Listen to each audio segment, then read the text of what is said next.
Au nom du Père, du Fils et du Saint-Esprit. Amen.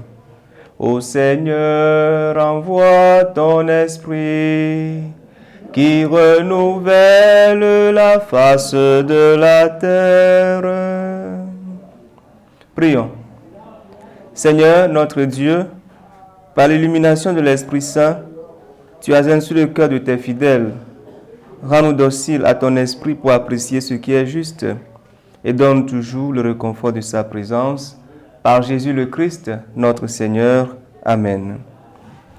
Évangile de Jésus-Christ selon saint Matthieu.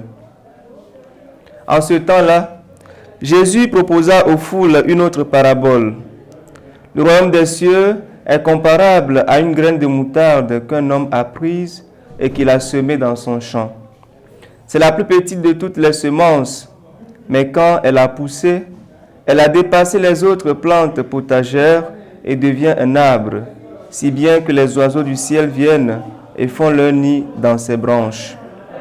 Il leur dit une autre parabole. Le royaume des cieux est comparable au levain qu'une femme a pris et qu'elle a enfui dans 3 mesures de farine jusqu'à ce que la pâte est levée. Tout cela, Jésus le dit aux foules en parabole, et il ne leur disait rien sans parabole, accomplissant ainsi la parole du prophète. J'ouvrirai la bouche pour des paraboles, je publierai ce qui fut caché depuis la fondation du monde. Acclamons la parole de Dieu. Louange à toi, Seigneur Jésus. Bien-aimés du Seigneur, l'Évangile nous présente Jésus aujourd'hui prêchant à ses disciples, et il le fait de sa façon habituelle, à travers les paraboles, en employant des images simples et courantes pour expliquer les grands mystères du royaume. De cette façon, toutes les couches sociales pouvaient saisir le fond de son message. Le royaume des cieux est comparable à une graine de moutarde, nous dit Jésus. En effet, les graines de moutarde sont presque invisibles. Elles sont très petites, mais une fois entourées de soins, elles finissent par se transformer en des réalités immenses.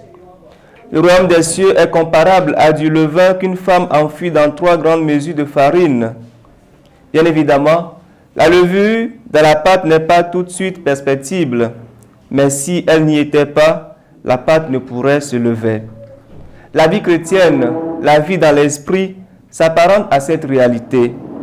Elle ne se perçoit pas dans des manifestations ostentatoires. Elle ne fait pas de bruit. Si nous laissons la grâce de Dieu s'introduire dans notre cœur, elle fera fructifier la semence de la vie éternelle placée en nous. Cette grâce divine nous est donnée par la foi, à travers la prière, les sacrements et l'exercice de la charité. Mais cette vie dans la grâce est tout d'abord et avant tout un don qu'il faut accueillir avec humilité. Frères et sœurs, travaillons afin que Dieu, en nous cherchant, nous trouve dans la catégorie des humbles. Ainsi, la graine de moutarde placée en nous se transformera en un arbre immense. La levure de la parole de Dieu travaillera en nous les fruits de la vie éternelle. Car, comme le dit saint Augustin, plus le cœur s'abaisse par humilité, plus il s'élève vers la perfection. Que la grâce de Dieu nous aide à accomplir sa volonté dans cette journée. Amen.